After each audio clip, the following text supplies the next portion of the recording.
So in the previous class we had discussed about the formation of the earth and the layers of the earth along with the formation of mountains. So now in this class we will discuss about the movements of the earth. The earth shows two types of movements, that is rotation and revolution. The earth spin on its axis, that is called rotation. Along with the spinning on its axis, the earth also moves around the sun. That movement is called revolution. So the earth shows two types of movements, that is rotation and revolution. So the earth spin on its axis, that spinning of earth on its axis, that is called rotation. The movement is called rotation when the earth spin on its axis.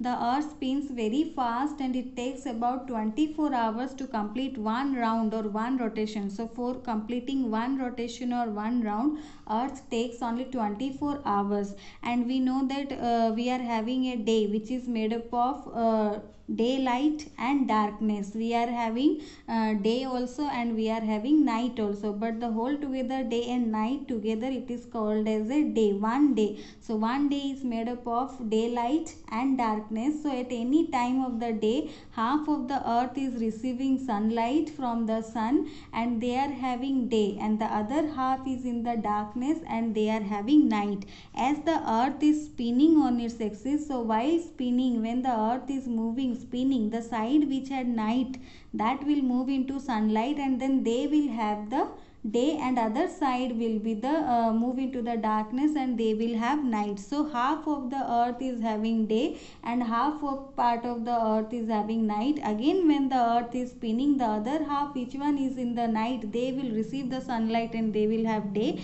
and those we are having the day, they will move into the darkness and they will have night. So the earth takes 24 hours to complete one round or rotation, or we can say that day and nights are caused by the rotation of the earth. So the rotation causes day and night, or the day and night are caused by the rotation of the earth on its axis. So earth takes 24 hours to complete one round or one rotation. So because of this, day and nights are caused. The half part of the earth is receiving the sunlight and having day, and at the same time the other half is in the darkness and they are having night. So while spinning, again when the earth is spinning, the other half which one are having night, they will have day, and which one were having day, they will have the night.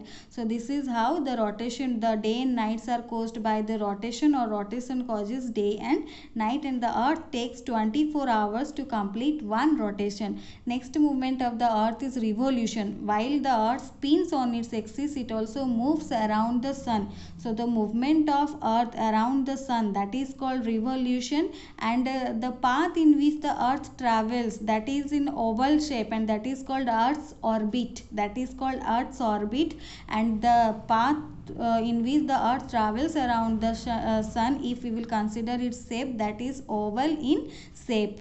So earth takes 365 days. Earth takes 365 days to complete one revolution, or to complete one round around the sun. Earth takes 365 days. So this is also known as solar year. This is also called solar year. So 365 days earth take to complete one revolution. So the earth's axis is tilted at an angle of 23.5 degree.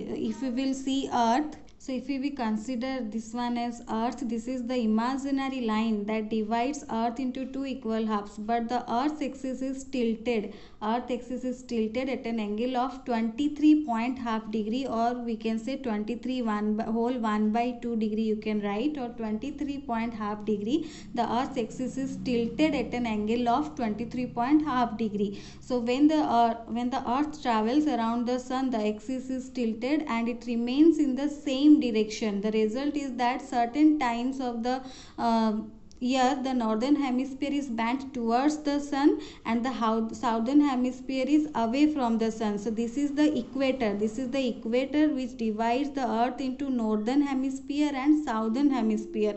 So when the earth is traveling around the sun, so half of the year northern hemisphere is bent towards the sun and southern hemisphere is away from the sun. So this one is our northern hemisphere and this one is our southern hemisphere. This is our equator. This line is called equator, which divides the earth into northern hemisphere and southern hemisphere.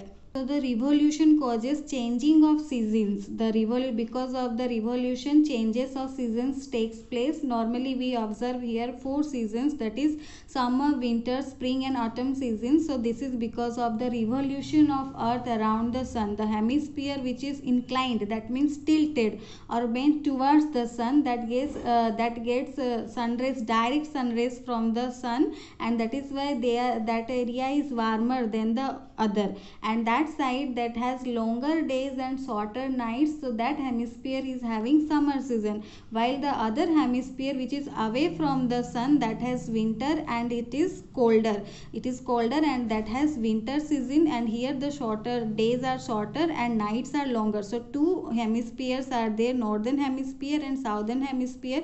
So when the hemisphere, out of these two, which hemisphere is tilted towards the sun, they gets direct sun rays, and that time they are having summer season. In that time, when the one is having summer season, the other one is having winter season. Here you can see this is the sun and this is the earth. This is our northern hemisphere, this is our southern hemisphere. This is the axis which is tilted at 23.5 degree. So now if we will consider here, you can see the sun rays will come like this to the earth. The sun rays will come. So like this sun rays are coming. We will start from here. We will start from this side. So here you see the sun rays are coming directly. Like here the sun rays was coming like this. So this one I will tell you later. First you see here. So here the sun rays are coming. The sun rays will be coming like this. So here you can see the northern hemisphere is tilted towards the sun. So here you can see clearly this is our northern hemisphere and this is our southern hemisphere. So the northern hemisphere is tilted towards the sun very clearly. That is why they are receiving the direct sunlight. So here the northern hemisphere, they will receive the direct sunlight than the southern hemisphere. So here now the northern hemisphere will have summer season. Here now the northern hemisphere, they will have summer season, because when the sun rays are coming, they are receiving direct sunlight from the sun, but southern hemisphere, they are not receiving the direct sunlight. So that is why here now it is summer season. When now if we will move, when the earth is moving again, if we will move here, this is the way the sun is giving the sunlight and the earth is receiving. So here you can see equal parts of northern hemisphere and southern hemisphere is getting the direct sunlight. So here if we will consider, you can see that here both the northern hemisphere and southern hemisphere evenly, they both are getting the sunlight. So here now after summer season, now here autumn season is coming, because here the sun rays are coming both to the northern hemisphere and southern hemisphere. Again when the earth is moving, here you can see the sun is giving the sun rays and direct sun rays are going. So here direct sun rays, who is receiving? The southern hemisphere. Here it was northern hemisphere who was receiving the direct sun rays, but now the southern hemisphere is receiving the direct sun rays.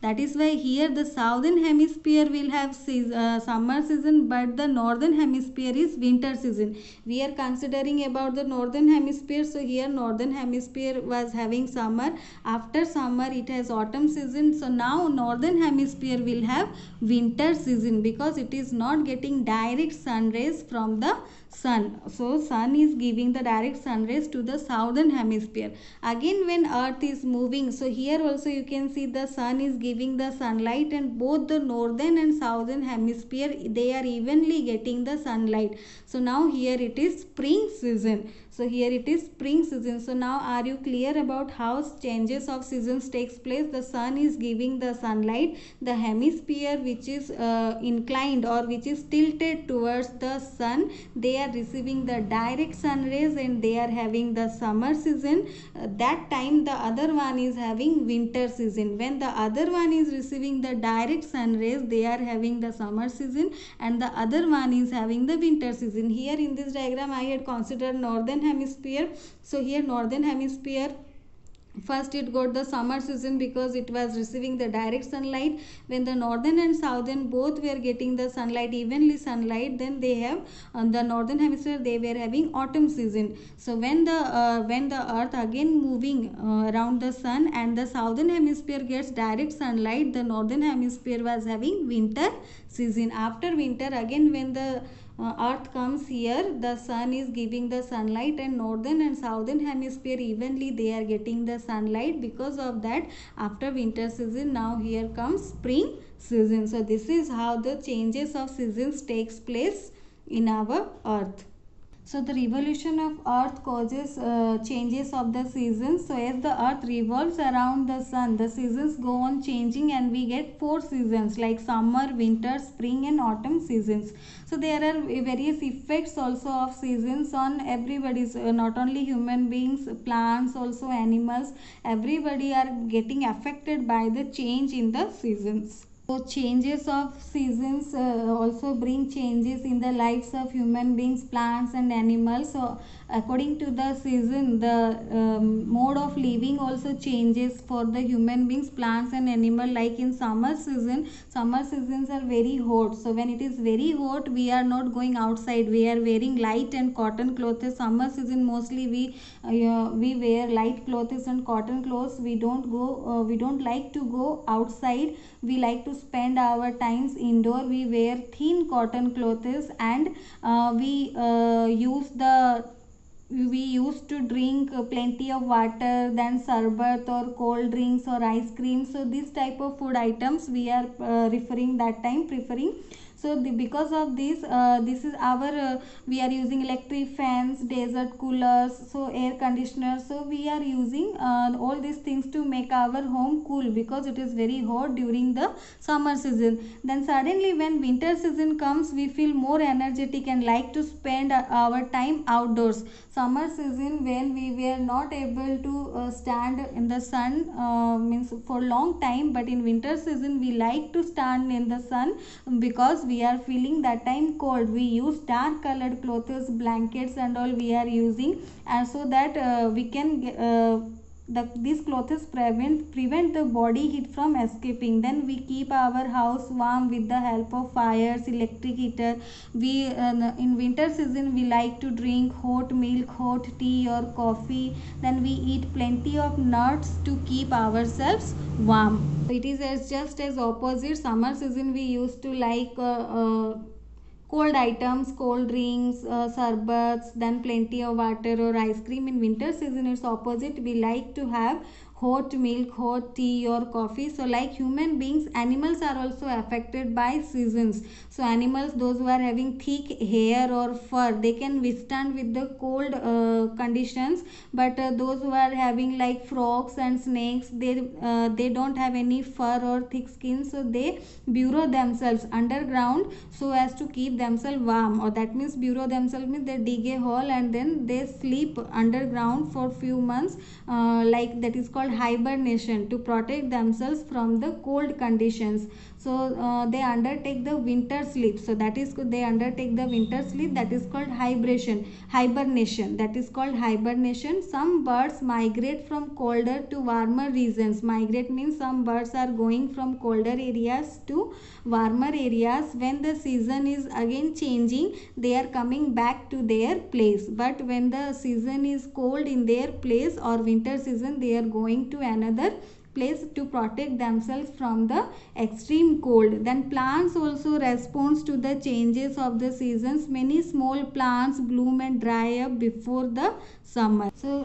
similarly, the autumn season, the season that comes just before the winter. So trees shed their leaves during autumn to protect themselves from approaching winter, and some other plants shed their leaves just before the summer. Some plants like herbs flower during winter, others flowers only during summer. So mostly shrub and trees, so that is flowers also, fruits also coming according to the season. Some are coming just before the summer and some are just before the winter. So we are getting different types of flowers or different fruits, that is also according to the season. So we should carefully observe the changes in the plants and animals around us, so that we can know the effect of change in the season. So human beings, plants, all are affected by the animals, all are affected by the seasons, but they adapt themselves to the surrounding climate. In the previous class you had already studied about the adaptation, how the animals adapt themselves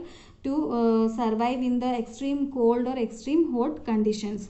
So along with this, read your book, and I hope your doubts are clear how the changes of seasons takes place because of the revolution. So please read that. Next class we will study about the eclipse.